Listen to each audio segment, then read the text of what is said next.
Hey everyone, welcome back to my channel. This is Samantha Hildebrandt, and today I want to talk about my Instagram post that I did a few weeks ago about health.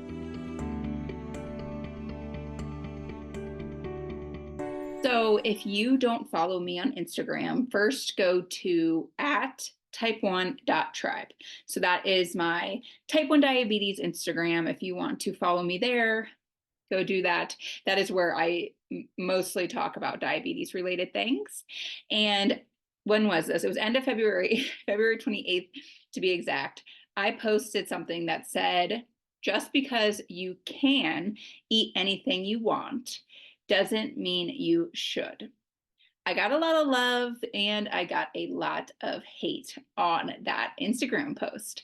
And after all of the reactions to that post, I was like, okay, I need to do a video. I need to do a podcast about this because I understand that some things can be maybe taken the wrong way, or just obviously it's not fully described as to what I meant by that. And so you may love that comment, you may hate it, but I wanted to do a little episode here to talk about really what I meant by that Instagram post. So lately on Instagram, especially the diabetes Instagrams, I have been noticing a lot of people saying, like, we're type 1 diabetics. We can eat anything we want. Like, we have insulin. We're not type 2s. We can eat whatever we want, whenever we want. Like, we got it all and all this stuff. And don't get me wrong, like, I love the hype around that. And I love the fact that people are trying to explain the difference between type 1 and type 2 diabetes. And they're not wrong either by saying that. We can absolutely eat anything we want as a type 1 diabetic because we have insulin, right? Like, we can eat pizza, we can eat chips, we can eat chocolate. Like, we can literally eat anything because thankfully type 1 diabetes is an autoimmune disease and not a lifestyle disease. And so we do have insulin, thankfully. So we have insulin to cover for those types of foods and that sort of thing. However, once again, my post said, just because you can eat anything you want doesn't necessarily mean that you should. And what I meant by that is that we should really be thinking mostly about our overall health here. And I know when you live with a disease like type 1 diabetes, because I live with it myself, I know that it is so hard sometimes to even like think about other health things because all we're thinking about is diabetes 24/7. I mean, it's one of those diseases that like you literally don't get a break from. Like, I understand. And so sometimes it's hard to be like, oh, I can't even think about this other health aspect because I'm just so worried about my blood sugar going up or down or whatever. And I totally get that. But we should be thinking about our overall health. And I want to kind of give you a little story, a little backstory if you don't know much about me. So I grew up, this was before I was diagnosed with type 1 diabetes, guys. I was only diagnosed 3 years ago. 3 years ago, when I was 29 years old. So most of my life, I have not had diabetes. And so I grew up in a very snack heavy family, a very packaged food heavy family. And not to say my family didn't focus on eating healthy also, but we did kind of both. And I remember just growing up eating things like chips and donuts and Reese cups. I mean, that was my favorite dessert, was Reese's. And just things like that. And I'm not blaming my parents or my siblings or anything like that at all. It's just how we grew up. I feel like that was kind of like just how 90s decade was. Like, people just ate packaged snacks, but that is kind of how I grew up. And I am not joking. Before being diagnosed with type 1 diabetes, I have never once looked at a label. Not once. Well, maybe I looked at it like in terms of calories, but I never once looked at the carb count. I never once looked at the nutritional label, like in the ingredients. Never, never.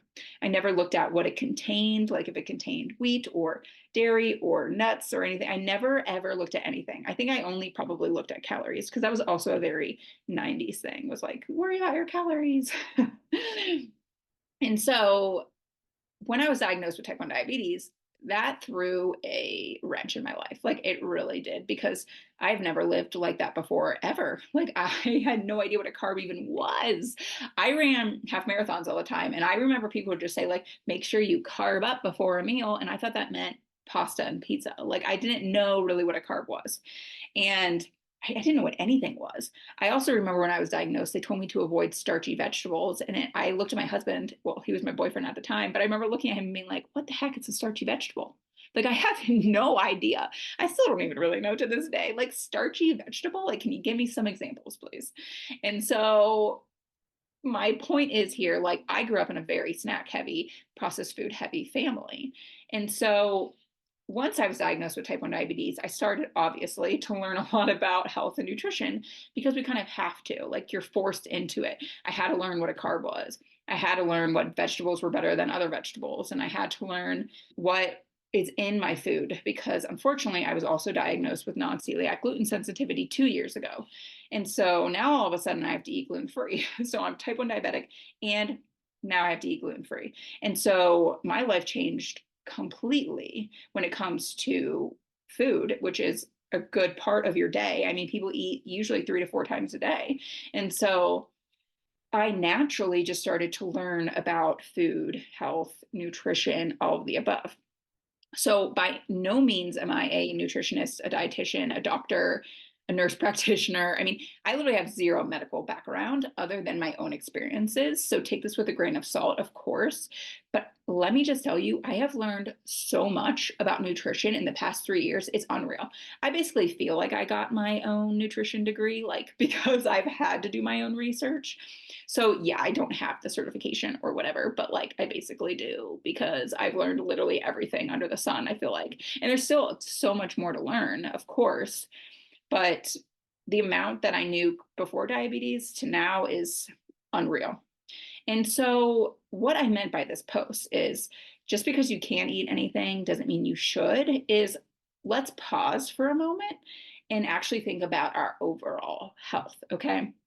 And yes, of course, we have to think about our diabetes. But what's funny here is that if we think about our overall health, our diabetes management will naturally get better.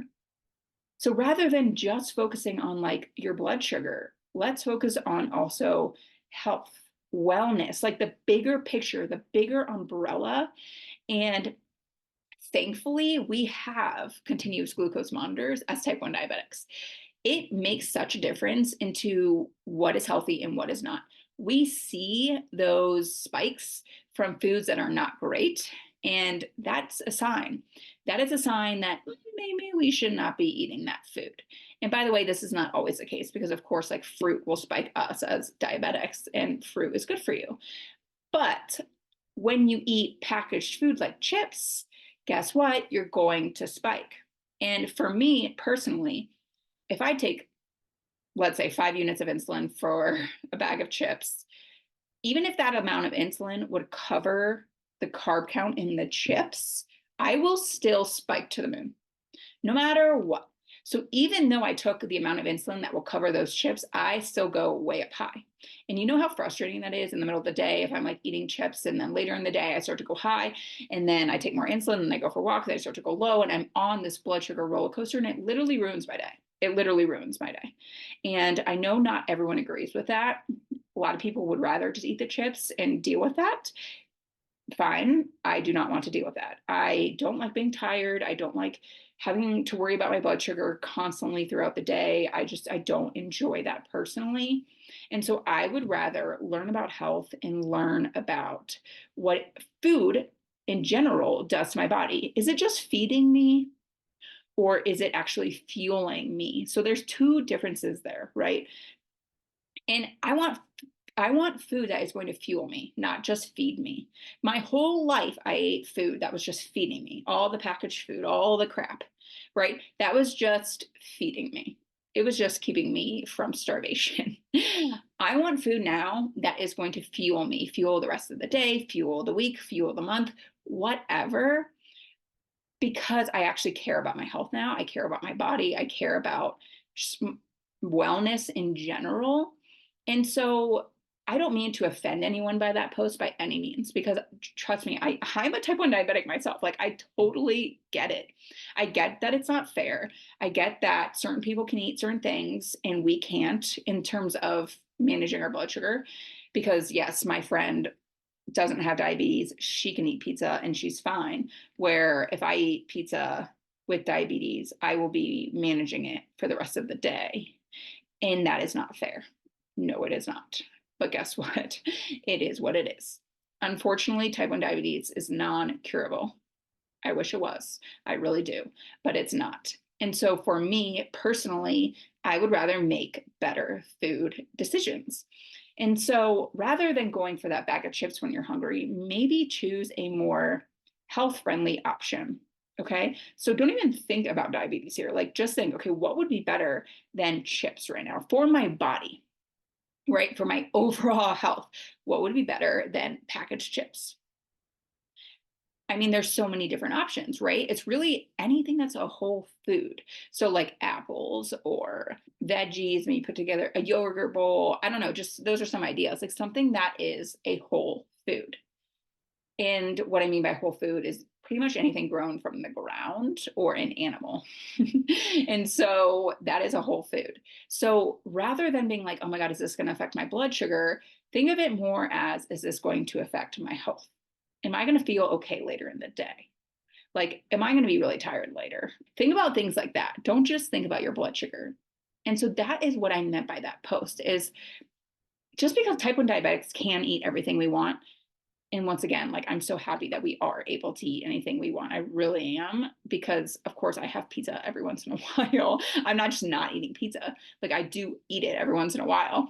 But do I think I should be eating it every day? No. Everybody should not be eating it every day. That is the benefit that type 1 diabetics have over other human beings that don't have diabetes. They don't wear CGMs. Yes, there are some on the market, but obviously not every single person is wearing a CGM, and I don't think they should be. So, but I'm saying, like, for example, my husband will eat 4 crumble cookies after dinner, and he has no idea what that's doing to his blood sugar, where I know exactly what that's doing to his blood sugar. He is one of the most fit people I know because he does Ironmans. But let me just tell you, that is definitely spiking his blood sugar because there are so many carbs in so many carbs, so much sugar in a crumble cookie, and he's eating 4 of them. And so I know what that's going to do to him. It's going to spike his blood sugar. It's going to come right back down. He's going to feel like crap. And so just because he can't see what that's doing to his body, does it mean he should be eating 4 crumble cookies? No, we shouldn't be doing that either, right? And so we actually have a benefit here because we wear CGMs. We can see what food is just not the best option for us. Like, wearing a CGM has really changed my life because I have been able to see, like, oh, I had no idea that pretzels were not good for me. And then when you look at the label, you realize, because you're like, wait a second, this is straight carbs. There's no fiber. There's no protein. There are no nutrients. It's literally just carbs. And you're like, oh, okay, this is starting to make a little bit of sense. And so diabetes sometimes can be a benefit here. And that is what I was trying to say. I'm not trying to say, like, don't eat pizza ever for the rest of your life. Like, no, no, no, no. Like, I still want you guys to have fun. And I still think you should have fun. And I still think you should eat ice cream on occasion when you're celebrating something or whatever. The point is, we should not be ordering all this crappy food. Like, look at a label on the back of chips and you're going to be disgusted. Like, look at the ingredients. It's gross. Some of them are gross. And sometimes I'm like, what even is that ingredient? Why is it in there? Like, what is that? And so I think as human beings and diabetics, we should be eating for our overall health and not just for diabetes or not just for whatever. But I really do think, like, I'm happy because I think the world is kind of trending that way, right? There are healthier options out there on the market now, thankfully. And I think social media is trending that way too. There's a lot more influencers talking about health and wellness and all that sort of thing. And so we are truly trending that way, which is great. It is so difficult though, because we get marketed by food brands that are not healthy for us, that telling us that their food is healthy when it's not healthy. And so I don't blame anyone either for like eating food because like I said, I did it my entire life basically because I didn't know. I was falling for the marketing tactics. Now that I know more about health and nutrition, I'm like, oh, like, okay, this is making a lot more sense to me. Like, okay, I do actually care about my health. I do care about how I'm going to feel later today. I do care about just feeling good, sleeping well, everything like that. And so, yes, it's difficult to eat healthy. It totally is. Like, yes, I would rather have a bag of chips than a freaking apple. I would. Who wouldn't, right? Like, chips are so freaking good. They're delicious. But the aftermath is not going to be the same. So, I hope that kind of explains what I was getting at with my post because I did get some angry DMs about people saying rude comments, and I won't even bring them up now because they don't deserve that because I understand how frustrating that can be sometimes. But I just wanted to explain it because I'm not saying you can't eat anything you want. Like you can, it's your body, you do what you want. I just think we need to be more educated in general, including me. I still don't know everything. I would like to be more educated on what's going to do best for my body and my health overall than just like living life day by day. So that is kind of my explanation, and I hope that you understand what I mean. If you have more questions, let me know, comment below. I will try to answer them for you. The other thing I wanted to mention, because we're on this health topic here, is would you all be interested in a health and wellness program? It would just be like 6, 8 week program where I basically break down everything I have learned as a type 1 diabetic in terms of overall health. So it wouldn't be necessarily a diabetes program because I know there's a lot out there, but I think it would benefit diabetes because we would be discussing overall health strategies. So not even just like food, but we'd be discussing like what can you do during the day for exercise that will help with your health and mental health and meditations, things like that. I'm not very woo woo at all, but like I think all of this matters when it comes to health and wellness. So if that's something you'd be interested in, let me know. I am just throwing out that idea. It's definitely not created or anything. I just think it'd be really cool because I kind of wish there was something like that for me when I was first diagnosed. So yeah, let me know if that's something you'd want. If not, no biggie. I just am throwing it out there. So anyway, thanks guys for listening. Once again, if you don't follow me on Instagram, go do that. It's at type1.tribe. Remember to check out type1tribe.com. We are also doing a step challenge April 1st to April 7th. If you guys do follow me on Instagram, you know that I love to walk. It's like one of my favorite things to do. I walk every single day, at least 10,000 steps. And so I'm hosting a step challenge April 1st through April 7th. You can sign up at type1tribe.com. And then up at the top, it will say like join the step challenge. So you can just join there, enter your info because it will be all over email. So I won't be posting it on social media. So you have to join the email list to be a part of it. And yeah, it will be fun. It's 1 week, right? So it's a fun step challenge. It'll be a fun community. I want pictures, all of the above. So anyway, I'll see you guys next week. Let me know if you have questions. Okay, bye.